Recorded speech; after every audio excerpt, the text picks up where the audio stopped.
English translation, 642nd contact, Wednesday, the 30th of January, 2016, 13:42 hours. Greetings, Eduard, my friend. Hello, my friend, you surprise me, because you told me on your last visit that you did not want to come back until the 3rd of February. That is true.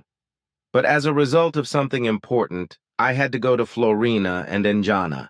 And of course, I did not want to miss the opportunity to visit you. That pleases me, and of course a warm welcome. Thanks. May I start my questions right away, because I have 2 or 3? If it pleases you, then of course. You assured me during your last visit to our private conversation on the 6th of January that you were about to clarify how many Al-Qaeda and IS sleepers have crept in with the streams of refugees in Europe so far. This clarification was carried out, and our research lasted until the 20th of January, which we are continuing. We investigated a number of 17,461 persons directly connected to the Islamist State and to the Al-Qaeda terrorist organization, who can be described as so-called sleepers. Then Europe can expect some acts of terrorism. But when I said and wrote that with the streams of refugees, killers of the terrorist organizations IS and Al-Qaeda also smuggled themselves into Europe. It was only laughed at and even denied by secret services that this was the case. Even many people of earthly secret services are naive, which they want to cover up by secret intrigues and criminal offenses. It's always been that way. They also think, like many psychologists and psychiatrists, including those who work for the judiciary, that they are highly educated psychologically, psychiatrically, even though their knowledge and understanding is only 28% of the psychological psychiatric knowledge peculiar to you Ptaah. This cannot be changed unless earthly psychologists and psychiatrists strive for more knowledge and understanding. But they do not do so, and believe to be gods of their profession, which is why so many misjudgments are made, and why imprisoned murderers are granted release. Unfortunately, this often leads to new calamities. I agree, but something else. In the 238th contact conversation on Saturday, the 18th of May, 1991, we spoke of a planet beyond the sun, of which I copied a part of the conversation from Volume 6, Pleiadisch Kontaktberichte, page 402, and corrected 2 dates as Florina gave me and corrected them. Unfortunately, in Volume 6 in your 612th sentence, there is 47.6 kilometers instead of 147.6 thousand kilometers, and 7.5 billion instead of 87.5 billion. Florina contacted you and got the correct data from you, so we corrected the errors that were overlooked during the correction work when Volume 6 was created. Unfortunately, there are always such errors, which are discovered only later and thus after the printing of the books. But here's the copy from Volume 6. But now it would be very convenient for me if you could give me further information, perhaps also about the planetary ratios of our system, because somewhere beyond the sun there is supposed to be another planet, which is supposed to orbit around our mother star very far outside of all other planetary orbits. This is true, but this planet can never be observed from Earth, because it travels very quickly around the sun, exactly in the opposite direction to Earth, at such a high speed that it keeps pace with Earth, so to speak, and circles around the sun in absolute synchrony with Earth, so that it never becomes visible from Earth and therefore always remains hidden behind the sun. And how big is this fellow, and where is the location or the orbit? The diameter of the planet is 147.6 thousand kilometers, and the orbit is far outside the Pluto orbit at about 87.5 billion kilometers. Orbit varies greatly from SOL. But why I am talking about these planets covered by the sun is the fact that various astronomers have made calculations and discovered that another large planet must exist in the solar system. In addition, we have cut out the following newspaper articles, in which about this planet from astronomical and presuming view, something is explained. It will always be the case that the information provided by us will prove to be correct if predictions or probability calculations made by you or by us are fulfilled. However, we must bear in mind the fact that your and our predictions and calculations are still generally disregarded by scientists, politicians, and rulers, as well as by the majority of humanity on Earth. Unfortunately, attention is only paid to certain statements and insights, etc., if they come from people in higher professions or who can excel with titles such as doctor or professor, etc. That is undoubtedly the case, but unfortunately it cannot be changed. But look here. This is a list that Elizabeth Moosbrugger has compiled with regard to articles and conversations in the contact reports, special bulletins, Aquarius magazines, and other writings concerning the concerns of the overpopulation. First of all, there is the following excerpt from the conversation between Quetzal and me, to which I would like to ask you whether you can explain the matter in more detail with regard to the new people, whereby it is not a question of a people of a special country or state, but of a spiritual doctrine people, in the sense of a people of Nocodemian. Although Quetzal had already explained this to me at the time, this happened privately and was therefore not recorded in any conversation report. A subsequent and repeated explanation would certainly be appropriate in order to avoid misunderstandings, because such misunderstandings already existed in 1981, because Quetzal's statement was not properly understood. Here's the excerpt from the conversation between Quetzal and me.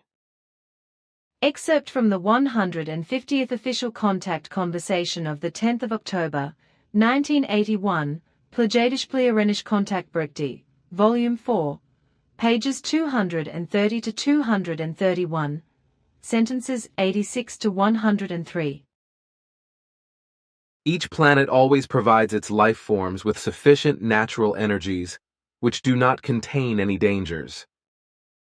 However, this means that the planet has a normal population and is not overpopulated. Earth now is overpopulated with about 4 billion human beings, 1981, and is completely disordered by the greed for power, profit, and luxury of Earth humans. If the terrestrial man would be reasonable and introduce a purposeful birth stop, then a reduction of the terrestrial mankind back to the normal state of 529 million could be accomplished in a short time.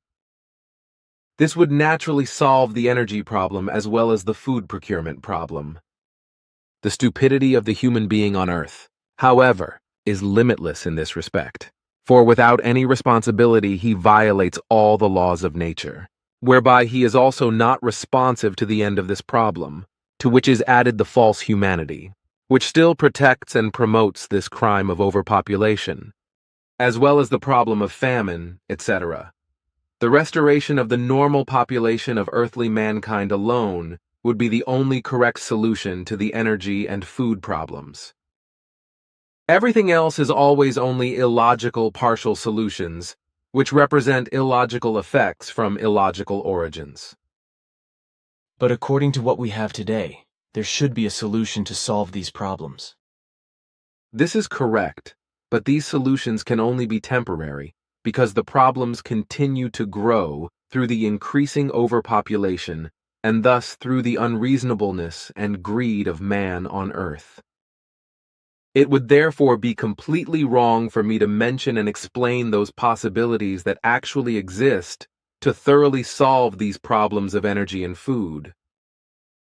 We can only get involved in the naming of such possibilities when mankind on Earth makes an effort to drastically reduce and naturally decimate planetary mankind to normal levels. Only then would we be able to identify ways of solving problems so that these problems would actually be solved during the reduction. But this will not be the case with the irrational insanity of men of Earth, because they will not let themselves be taught. But with it, earthly mankind is drifting into a hopeless abyss. However, terrestrial man should not die out and be destroyed, which is why appropriate measures must be taken. And what are they supposed to look like? As strange as this may sound in relation to the knowledge of overpopulation on Earth, a new people must be founded. But this must be a people that lives according to the laws of natural creation, whereby it becomes a model for the great masses of stupid earthly mankind, and has an instructive effect on them. However, I will give you more details about this at a later date, in connection with other matters relating to your group. Aha, that is already clear. You think that our group will be the foundation of this new people, and that it will be by constantly new group members and their descendants. I am aware of the misunderstanding at that time, so I want to give a new explanation. But it has to be said that the whole of what has been said should be clear. But if it is not understood by various Earth humans, then this may be because they have an incomplete understanding of language, which is neither our nor your own. If there was talk of a new people, then Quetzal spoke in the sense of a people according to how Nocodemian formed a people in the way he did by making planetary efforts to teach people the teaching of the truth, the teaching of the spirit, the teaching of the life. So it happened that a lot of human beings all over the planet joined Nocodemian, but stayed in their homeland and learned just the spiritual doctrine. In this way, they formed a planet-wide spiritual doctrine people, as it was called by Nocodemian and known in this way, which is recorded in our annals according to tradition. So it was not a nation of one country or state, but a planet-wide spiritual doctrine nation, which lived openly and freely worldwide in various places, and learned and lived the spiritual doctrine. However, such a people could also be called together in one place for certain purposes to carry out a certain mission, which Nocodemian did, for example, to create peace and unity and to take action against aggressors when the need required. Thus, such a spiritual doctrinal people consisted of people of the most diverse countries, cultures, and races, who, however, dealt uniformly with the spiritual doctrine and thus formed a people as willing spiritual teachers, whereby such a spiritual doctrinal people effectively formed a multi-ethnic people and could in no way be compared with an organization because an effective people existed. In the same sense, a new people is also to be understood, to be founded, as Quetzal said. And as you yourself mentioned at that time, it is true that such a new spiritual doctrine people should be created in its origin by the Figu, and thus in Nocodemian manner. This means that, according to Quetzal, the core group members of the Figu are the real origin of the new people who gathered and began to work and spread the mission, through constantly new group members and their descendants. As you have said, the new people should then come together, whereby, of course, this meant the formation and appearance of the passive members and their descendants. And so it happened, because the new people of the humanities has already begun to form worldwide since 1975, that is to say, not only since 1981, and today has a considerable number of students of the humanities, that is to say, a small people of the humanities. Consequently, the Quetzal words, a new people has to be founded slowly but surely become reality. Which has to come true because ancient prophecies are interpreted in this way. Although they are prophecies, there is a lot more to it in this direction than was actually to be expected. When I consider that several mission-related books and many articles by core group and passive group members exist and are read and studied worldwide, that alone is a good mission success. And for my part, I should have written only 8 books concerning the spiritual doctrine, and only worked in Europe in the German-speaking area. But now there are more than 60 books, several hundred articles, and many small writings from my work. Basically, however, I have to say that the whole thing could not have been achieved without all my faithful people, because they were always faithful to me in everything and did a lot of work. Even in my bad times, when the family terror was with my ex and the assassinations were committed against me, they stood by me and helped me stay on course. Of course, you have also contributed a lot to this, which I absolutely will not forget. But also the mission has spread worldwide, as in various European countries. From the north to the south, as well as in South America, Mexico, Canada, the USA, Saudi Arabia, India, Korea, Russia, Japan, China, Hong Kong, and Australia, as well as New Zealand, and I know where else. The passive group is growing, albeit slowly, but continuously, which is not the case with the core group. What you say about your faithful is probably true. But without you doing the most important thing yourself, and allowing yourself to be discouraged and depressed, what was created would never have come into being. Be it with the construction of the center, which has become a small paradise, as well as with regard to the creation of books and writings and the worldwide spread of the mission. The core group is probably the most important factor with regard to the work with regard to the mission, whereby its worldwide activity resulted from the detour via your pictures of our beam ships and thus of ufology. This had not been foreseen in this form and to this extent, but it was very valuable for the expansion and spread of the mission, and the whole thing spread rapidly to many states. Unfortunately, on the other hand, there is the fact mentioned by you that there is a lack of core group members, and that new core group candidates are rarely interested in mission and core group work and thus in core group membership. Because various people who would be capable of core group work and could also reach the center in a short time prefer to indulge in their pleasures and unimportant and even worthless personal desires. Some of these individuals unfortunately shy away from core group commitments, or find themselves unable enough to fulfill FIGU obligations. Hence, they are more likely to perform a short 3-day work assignment or financial contribution per year. Further, it is to be said that unfortunately also again and again unjustified attacks in the form of slander against you and the FIGU, as well as the association members. On the one hand, by outside strangers, as on the other hand, however, also by some of your family or those belong to it. Since the core group itself was founded in 1975, it has repeatedly emerged that members have joined the core group, but have left it again, even after 30 years of membership, and that was the best thing about it. This was because they were selfish. Because sooner or later they no longer wanted to fit into the regulations of the statutes and thus no longer into the good order and unanimous resolutions of the General Assemblies, for which they cited the strangest and unreal as well as incomprehensible assertions and reasons.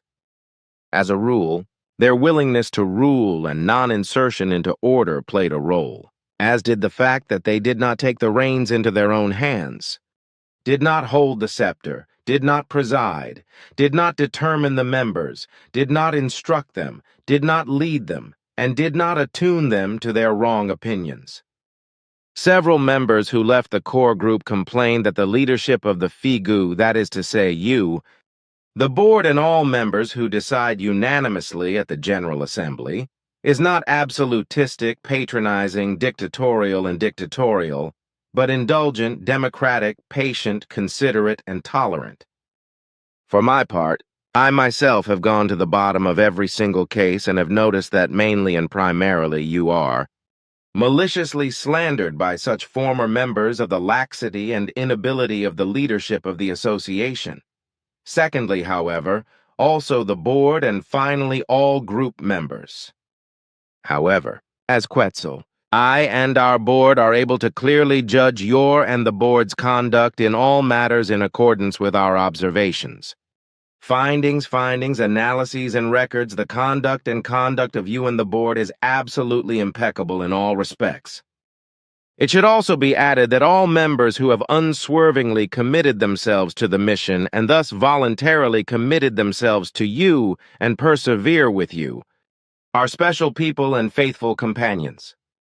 And I will say this once as a contrast to those who shamefully set themselves apart, even if they were in the FIGU for many years and for selfish reasons did not want to refrain from their lust for power, self-assertion, and stepping outside on the other members, and also did not want to accept the rules of order of the statutes. Thank you. I'll take care of it. Unfortunately, there are many people who think that they can simply behave dictatorially everywhere and let their fellow men dance to their violins. But if that is not possible for them, then they simply draw the Finch line and set themselves apart. Even if they have lived for years in a friendship, in the family, or in a community, or simply participated in it, as has happened again and again with us in the Figu, but also with me and the family. But I think that we have talked enough about it now, and that it would be superfluous to talk about it any further. So I will turn to this article which I have written, and which I have given to Florina so that she may submit it to you. I would like it to be acceptable to you and to be included in the first issue of the new Figu Forum on Overpopulation. Also, I have prepared Christian Frainer's population list here, as well as some as you requested, so that you can compile the first issue of the Figu Forum Overpopulation. I want to do that together with you because the idea for this organ comes from you. But I would like to be a part of the first copy. And I think your article is good, although of course I also want to include it in the new organ, but you should also include it in our conversation when you call it up, right after my current words. Overpopulation and its degenerative and natural consequences. The infertility of many people is growing slowly but surely, which is increasingly boosting the adoption market and surrogacy. And thus the human being of Earth is at the beginning of the development that will gain more and more importance in relation to child adoption, artificial insemination, and surrogacy. Infertility in human society, which affects more and more women and men alike, is based on various factors. On the one hand, there are more and more women who are infertile from birth, while on the other hand, many men become more female as a result of effeminate outgrowth and become infertile due to various circumstances such as drug, hormone, and medication abuse. On the other hand, it is to a large extent also the case with poisons and hormones, etc., which are released in large quantities into the wastewater and thus back into the drinking water regenerated from it for humans. But this is also true for the food grown naturally in fields and gardens, as well as in greenhouses, which absorb toxins and hormones through the poison and hormone-polluted irrigation, as well as many industrially produced foods. So men who are still capable of procreation are paid with horrendous sums of money for their sperm and artificial inseminations, as are fertile women for surrogacy, so that children can be conceived. Especially wealthy people are so unscrupulous that they buy robbed children, always finding sophisticated ways to get stolen children or to buy them from needy parents who can solve their problems with the purchase money for some time. Anyone who closely observes the forms and arrangements of the microcosm and macrocosm in nature and also closely examines everything and accurately studies them in their innumerably manifold contexts and modes of action can recognize an enormous number of events and manifestations in nature that clearly indicate that a logically acting nature consciousness determines the creational natural functional processes in all life and existence. Nature is constantly striving for harmony and balance, both within itself and with all its creatures. Nature is therefore able to defend itself against the overpopulation caused by man through logical or logical laws, whereby female infertility and male infertility must also be taken into consideration. This is a fact that has been observed since time immemorial in the wild in many creatures, where a large overpopulation from one year to the next leads to a stop in mating and birth or a disease, which drastically reduces the population. Of course, many factors can play a role, such as climatic influences and lack of food, etc. Nature is merciless, but fair because its laws work in it down to the smallest iota, which does not only refer to the fauna and flora, but in particular also to all connections in relation to the human being of Earth. Nature has laws that are valid and effective down to the smallest iota of living conditions and foundations of life, which are also vital for human beings and are valid. If, therefore, man causes a degeneration, as in the case of overpopulation, which destroys nature, its fauna and flora as well as the climate, and also deprives the whole earth of its resources and harasses it, then there is inevitably a natural law resistance, and man is then also very sensitively hit, in whatever way. Man is a living being who, through his intellect and his reason and good thought work, is able to control and influence his own destiny, the environment, and consequently nature and its fauna and flora, and even to co-determine and shape the well-being and woe of the planet himself. Causality, or the law of cause and effect, entails that an action degenerated by man against nature, such as overpopulation, in return leads to a logical counter-reaction, which strives again for a balance and harmony of the natural, and thus strives to bring about a normal state again.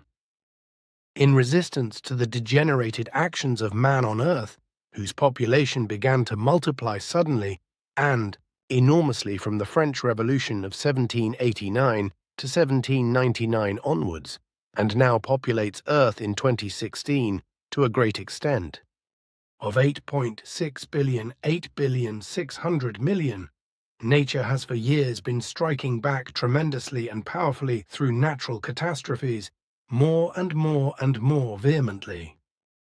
And this is not a miracle, but a natural reaction of nature and its climate. Because what is contrary to nature and the planet, and what is done to them by mankind on the earth with its huge overpopulation, corresponds to a global catastrophe. Due to man's guilt and unreasonableness, Earth will show a huge overpopulation in the year 2016, because universally seen a planet of the size of Earth can only cope with a total population of 529 million humans. Consequently, this should naturally also be its actual population level for Earth.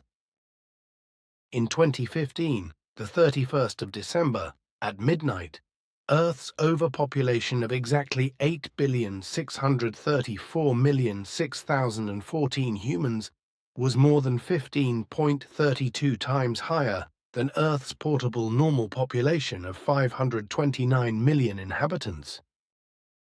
And mankind terrorizes nature, its fauna, flora, climate, and the planet with its degenerated machinations, whereby it inevitably reacts with counter-effects.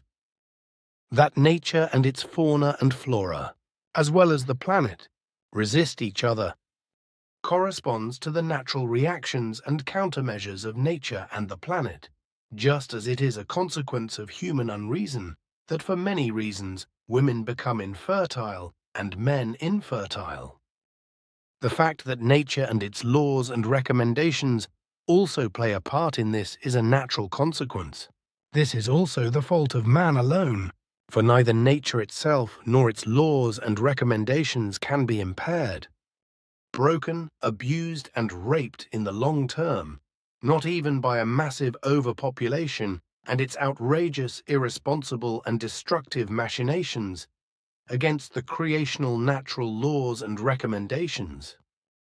Since nature speaks a very clear language, with all its reactions to everything and every intervention which is disturbing, changing and destroying, which should be understood by the people of Earth, man must not impair the structure and course as well as the character of nature, because otherwise a total natural imbalance arises which causes manifold and irreversible damages and even destruction and destruction. Man should let his mind and his reason prevail and not disregard the natural earthly creativity of the planet and degrade it through evil, false and unreasonable human work, and thereby demolish and even destroy it. There is no excuse for that, because when man looks closely at and studies nature and its fauna and flora, as well as the climate and Earth itself, he can clearly and comprehensibly understand the language of nature and the entire planet. He must communicate with nature not with words, but with thoughts, feelings, love, understanding, and reason, and act in a rational, honoring, and dignifying way towards nature and the planet. For only this brings him close to the laws, recommendations, processes, and the whole movement of nature. Man, however, acts in the opposite direction, because through the mass of overpopulation and its nature and life-destroying machinations, nature, fauna, and flora, the climate and the planet begin to restrict living conditions. The longer, the more man and all forms of life are restricted. The main factor of all destruction is the overpopulation with all its irresponsible destructive machinations concerning nature, fauna and flora, the climate and the planet. But unfortunately, man acts neither with mind nor with reason in relation to the treatment of the planet and its entire nature and everything living in it, because he acts absolutely illogically and contrary to the laws of nature, as well as selfishly and autocratically. And since he has not been able to understand for a very long time, and the longer, the more nature, its fauna and flora, as well as the climate and the whole planet with its destructive overpopulation machinations maltreat, the longer, this human misconduct and misbehavior can only be countered by a rigorous resistance on the part of nature, which unfortunately has the same deadly and destructive effect on the people of Earth as it does on the planet as a whole. And as man has said since time immemorial, when suffering or harm is inflicted upon him, like you to me, like I to you, nature produces absolutely logical effects and reactions to the massive overpopulation and its degenerated destructive machinations with regard to poison gas emissions of all kinds, environmental and water poisoning, environmental destruction as well as destruction of nature, fauna, flora and climate, land and water structures, land, air and water pollution, forest pollution, etc.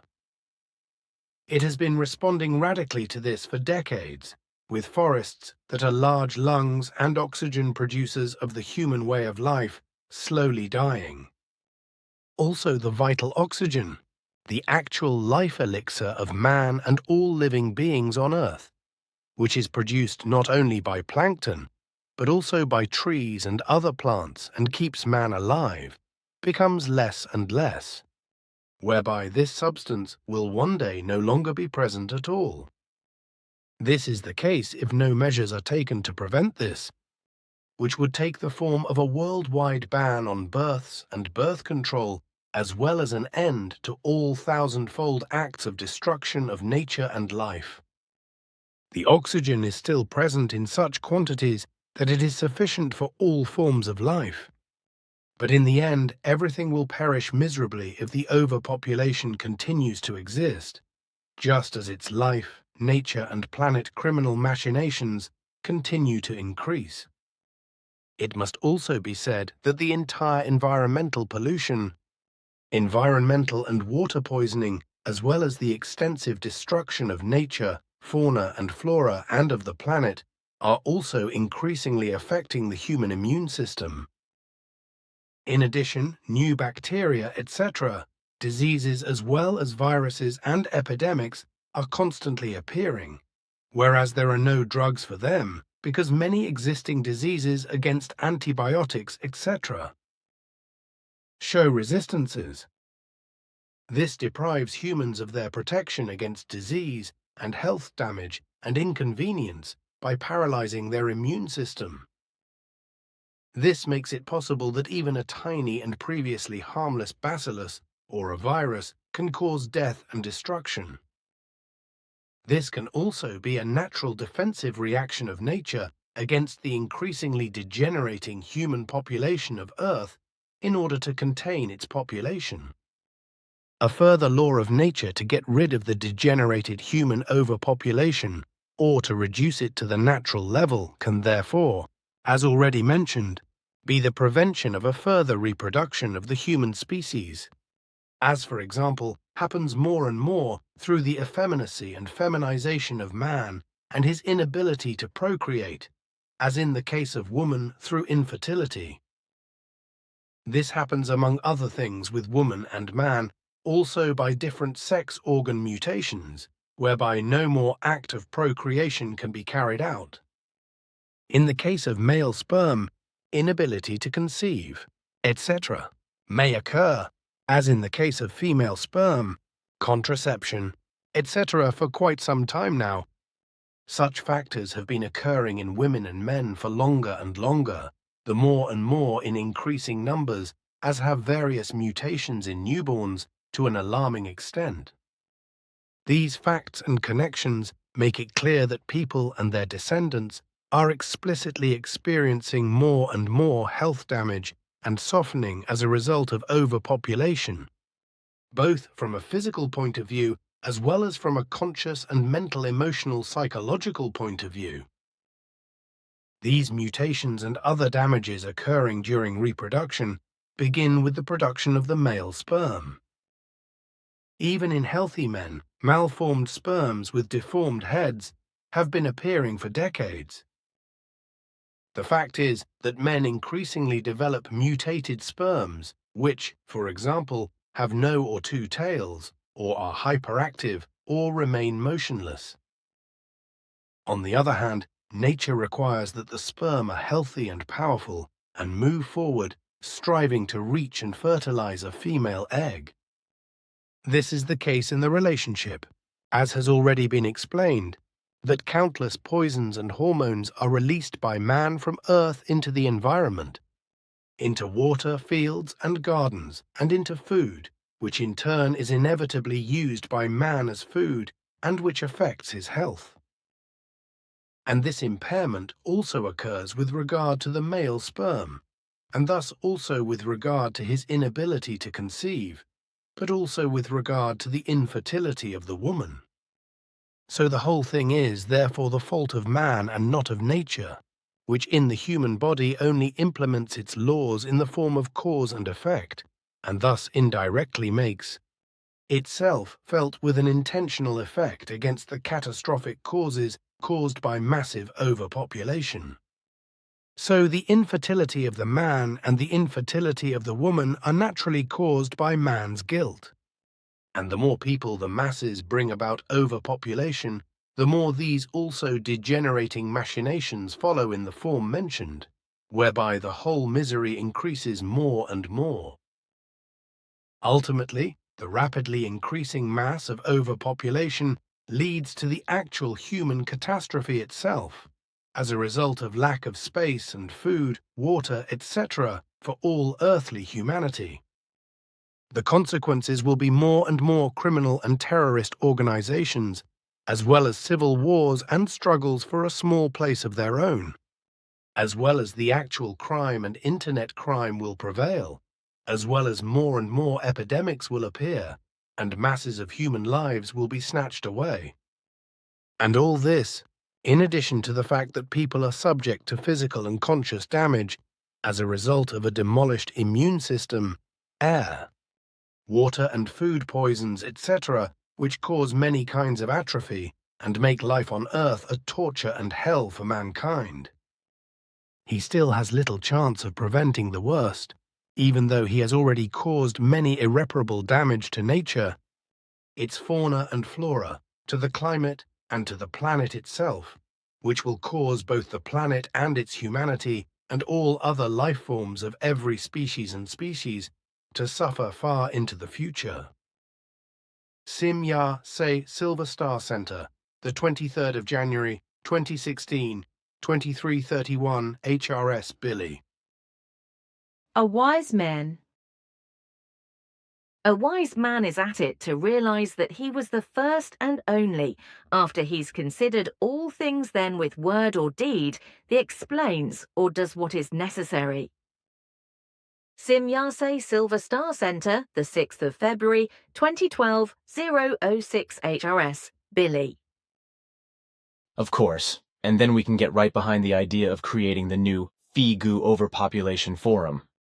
But before that, I would like to point out once again what I told you on the 6th of January, namely that in all FIGU organizations and other written works of all kinds, the main title and the important subheadings must be centered in the middle before each work and not on the left-hand side of the margin.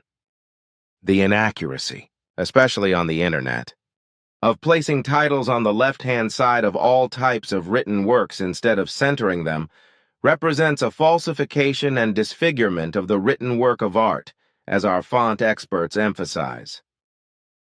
I have already explained this to Bernadette, and of course we will stick to it, precisely that we are guided by the desire of your scriptural experts.